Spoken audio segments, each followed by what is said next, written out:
देखिए, जनस्वराज की अगर सरकार आई, सबसे पहला तो ये शिक्षा व्यवस्था पे ये ध्यान देंगे। नमस्कार, आदाब, सत श्री अकाल। आप देख रहे हैं बिहार विस्तार न्यूज और इस वक्त हम आलमनगर विधानसभा क्षेत्र में हैं।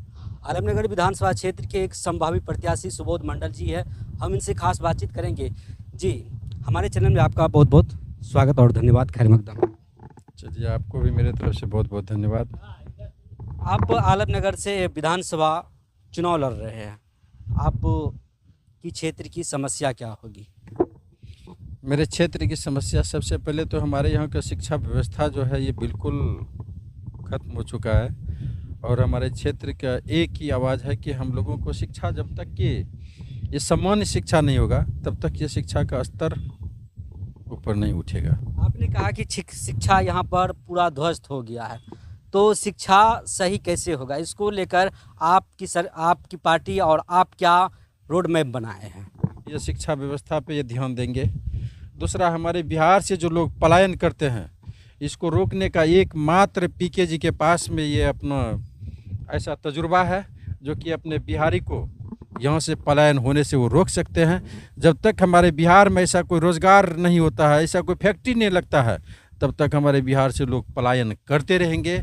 और लोग चिल्ला चिल्ला के इलेक्शन में जब चुनाव आएगा, चुनाव के टाइम में बोलेंगे, जैसे ही चुनाव खत्म हो जाएगा उसी तरीके से उसका असर। आपने कहा कि पलायन रोकने की बात चल रही है। 70 साल हो गए एनडीए और इंडिया की सरकार बने हुए। 20 साल इन्होंने भी राज किया, 50 साल उन्होंने भी राज किया। उस समय उन्होंने बिहार की बदलने की कोई प्रक्रिया नहीं की और न ही बिहार को बदल सके और बिहार को खुद बदहाली में छोड़ दिए। तो प्रशांत किशोर जी कैसे बिहार बदलेंगे? क्या इनके पास रणनीति है? इनके पास में रणनीति यही है कि ये जो आवाज़ जो उठाए हैं, सबसे पहले तो अपने यहाँ के बेरोज़गार लोगों को रोज़गार चाहिए। और शिक्षा का मतलब ये नहीं हो जाता है कि शिक्षा हो जाने के बाद हमें सिर्फ नौकरी लग जाए। शिक्षा का मतलब ये हुआ कि हमें ज्ञान होना चाहिए। हम अपने ज़िंदगी को कैसे बढ़िया तरीके से गुजर बसर करेंगे, जब तक कि शिक्षा को इसको मूलभूत अधिकार नहीं दिया जाएगा, जब तक कि लोग सही ढंग से शिक्षित नहीं हो पाएंगे, तब तक हम अपने समाज को बढ़िया से उसको नहीं निर्माण कर सकते हैं। आज आप ये समझ लीजिए कि आपके घर में जो है में शौचालय है, ठीक, आप अपने आप को सुरक्षित महसूस करते हैं, कर रहे हैं। जिसके पास में शौचालय नहीं है वो आदमी खेत में जाएगा, बाहर में जाएगा शौचालय करने के लिए। उस शौचालय पे जब वो कोई कीटाणु आएगा, वो कीटाणु फिर आपके खाने पे आएगा। क्या खाने पे उस बैठे हुए कीटाणु को आप रोक सकते हैं? उसी प्रकार से हमारे समाज में जब तक कि लोग शिक्षित नहीं होगा, तब तक हमारे समाज का लोग बढ़िया कोई भी समाज का वो निर्माण नहीं कर पाएंगे। आप बोल रहे हैं कि शिक्षित यहाँ पे लोग नहीं है तो नौकरी कैसे कर रहे हैं? अभी भी बहाली हुई है, मास्टर की बहाली की है, फिर होमगार्ड की बहाली हुई है, फिर बिहार के उत्थान के लिए नीतीश कुमार बड़े ऐलान कर रहे हैं। आप बोल रहे शिक्षा है ये नहीं, कैसे बोल रहे हैं? ये तो चुनाव आने के बाद जो है ये बहाली सबका जो है छोड़ा जाता है, और चुनाव जैसे खत्म हो जाएगा फिर जो है आपको इस जगह पे चला जाएगा।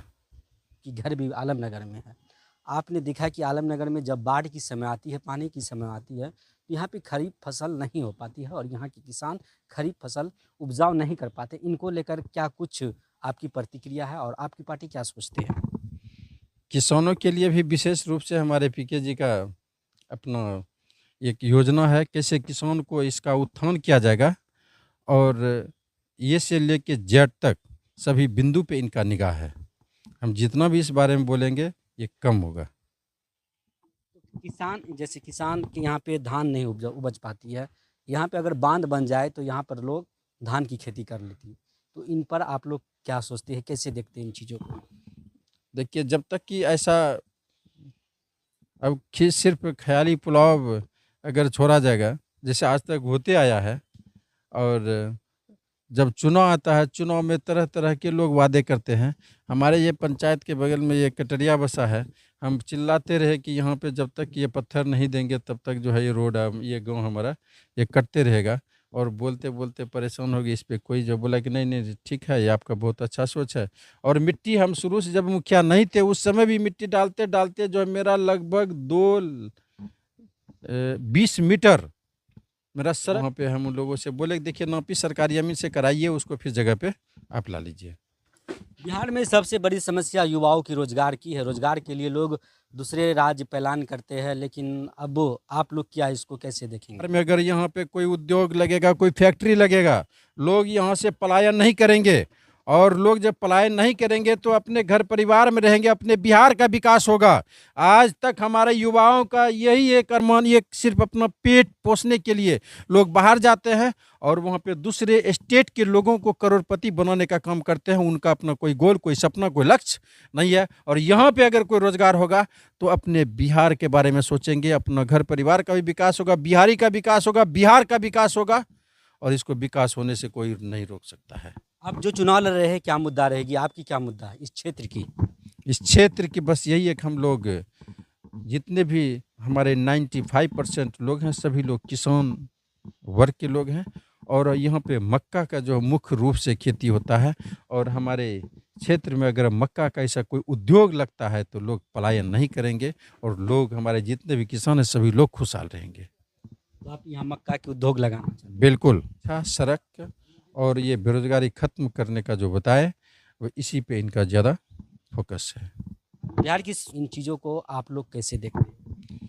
ये स्वास्थ्य विभाग जो है, ये तो इसके बारे में जितना भी हम बोलें वो कम रहेगा। लोग उम्मीद करके हॉस्पिटल जाते हैं, वहाँ पे जो है ना, अगर 5-6 दवाई लिखता है तो उसमें 1-2 दवाई आपको मिलेगा, बाकी दवाई आपको बोला जाएगा बाहर में जाकर आप खरीद लीजिए। और ये हमारे यहाँ का ये आलम है। बिहार की राजधानी पटना में आपके पार्टी के वरीय नेता, जनस्वराज के प्रदेश अध्यक्ष मनोज भारती और उपाध्यक्ष ललन यादव समेत कई कार्यकर्ता मुजफ्फरपुर में एक नाबालिग बच्ची के साथ दुष्कर्म हुआ था, उनको एम्बुलेंस से ले गए थे पटना, जिस दरमियान इलाज के दौरान उनकी मौत हो गई थी। उसी का आज वो लोग शांतिपूर्ण विरोध कर रहे थे और बिहार सरकार की पुलिस से उन्हें बर्बरपूर्वक गिरफ्तार कर लिया है। क्या कहना चाहते हैं इसके बारे में? ये जो कुछ भी हुआ हमारे नेताजी के साथ, बहुत हम लोग को दुख हम जाहिर करते हैं। और इनके साथ में जो भी व्यवहार किया गया, ये बिल्कुल गलत हुआ और ऐसा नहीं होना चाहिए था। और इन्होंने जब आवाज़ उठाने का काम किया तो हम अपने नेता के साथ हैं। इन्होंने जो भी स्टेप, जो भी कदम उठाया, वो काबिल तारीफ़ है। और जब तक कि ये गरीब के बारे में हम लोग नहीं सोच पाएंगे, इस असहाय आदमी के आवाज़ को हम लोग बुलंद नहीं कर पाएंगे, तो फिर यहाँ पे बुलंद करने वाला कौन आएगा? कहीं ना कहीं आपकी आवाज़ को दबा रही है। बिल्कुल। और हम जितने भी हमारे जनस्वराज के साथी हैं, सबों से आग्रह और विनती करना चाहेंगे, जितना भी आवाज़ को दबाने का काम किया जाएगा, उतना आवाज़ हम लोगों का और मजबूत होगा। क्राइम बिहार में बढ़ता जा रहा है। आप देख रहे होंगे कि राह पे राह चलते लोगों की गोली मार दी जाती है, लड़की के साथ दुष्कर्म होती है। तो इन चीज़ों को आप लोग क्या, कैसे देखते हैं, किस नज़रिया से? इसको बिल्कुल गलत नज़रिए से देखते हैं, लेकिन सिर्फ बोलने से नहीं होगा। जब तक कि हमारे बिहार में रोज़गार नहीं होगा, लोग बेरोज़गार रहेंगे, तो कोई भी उल्टा सीधा काम वो करेंगे। वो किसी का बात नहीं मानेगा, उसको पैसा चाहिए, जिस किसी भी तरीके से पैसा हो, उसको पैसा चाहिए। जब पैसा का रास्ता ही सुगम हो जाएगा तो गलत रास्ता अपनाने का कोई ज़रूरत नहीं पड़ेगा। आप आलमनगर से एक विधायक के रूप में चुनाव लड़ रहे हैं और यहाँ पर युवाओं की सबसे बेरोजगारी की समस्या, तो युवाओं के उत्थान के बारे में क्या सोच रखी है?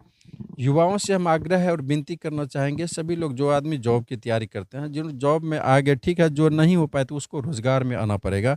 और रोज़गार के लिए हम सरकार से, जो भी अभी है और जो भी हमारे पीके जी आएंगे, उनसे भी हमारा अपील और आग्रह है कि सबसे पहले, सबसे ज़्यादा विकास के बारे में हम लोगों को युवाओं पर फोकस करना पड़ेगा। युवा जो है, ये एक वायु है, वायु को अगर सही दिशा मिल जाए तो वो कुछ भी कर सकता है।